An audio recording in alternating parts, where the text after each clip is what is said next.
The history of what we now know as Belgium started around 58 to 51 BC, when Julius Caesar described Gaul as being divided into three parts: the Aquitani in the southwest, the Gauls of the biggest central part, and the Belgae in the north, with him saying the Belgae were the bravest of them all, but only because they were the farthest removed from Roman civilization and its luxury.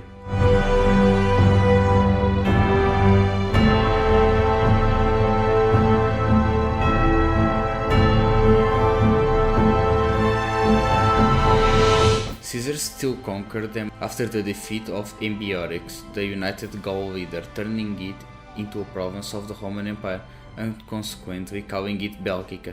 This event is very well explained by the fellow YouTuber Historia Civilis.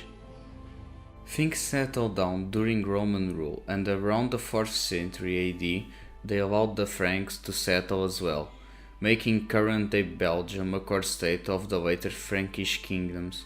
The Franks had a habit of splitting their kingdoms evenly between their children, a tradition that continued until Charlemagne inherited them and further developing them in order to form the Frankish Empire we know today. However, his death divided the empire once again, and modern-day Belgium found itself split between West and East Flanders, which became part of West Francia, modern-day France, and the rest to East Francia, modern-day Germany.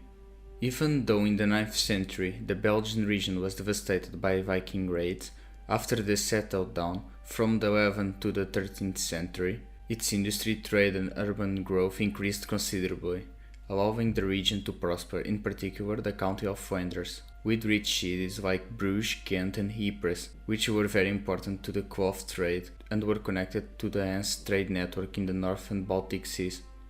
This rapid development soon came to the eyes of more powerful surrounding rulers, such as King Philip IV of France, whom in 1302 tried to annex the region but suffered a humiliating defeat against the Flemish army, which was largely comprised of popular militias.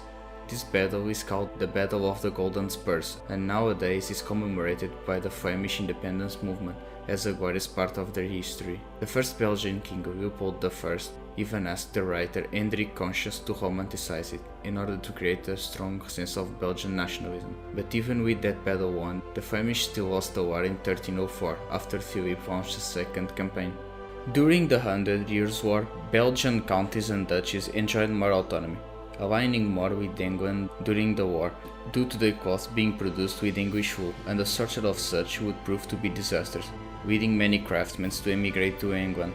However, Belgian clothing was still the most valued in all of Europe, leading to Bruges becoming a great commercial center after the Hanseatic elite settled there, followed by Italian banking houses. Due to such wealth, the nobility was actually not the ruling class, but rather limited to countryside estates, as the cities were dominated by the merchants.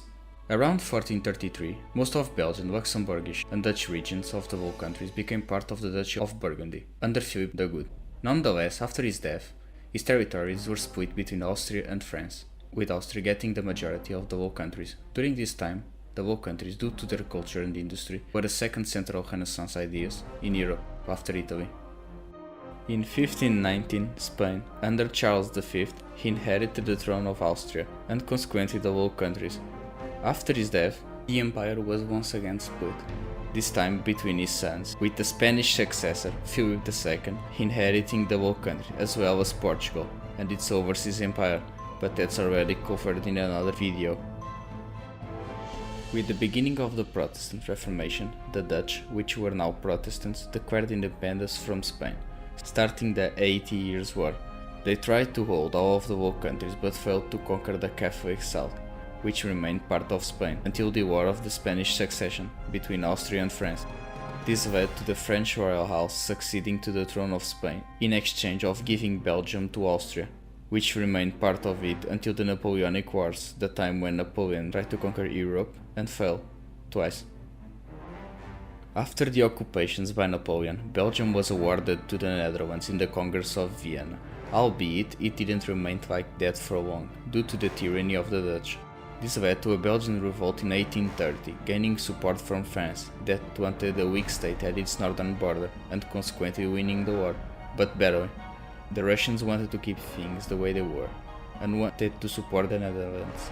But as there was a rebellion in Poland, which was by then a territory of the Russian Empire, Russia was prevented of an involvement in the war, so in a way it would be possible that without Poland, Belgium wouldn't exist as we know it.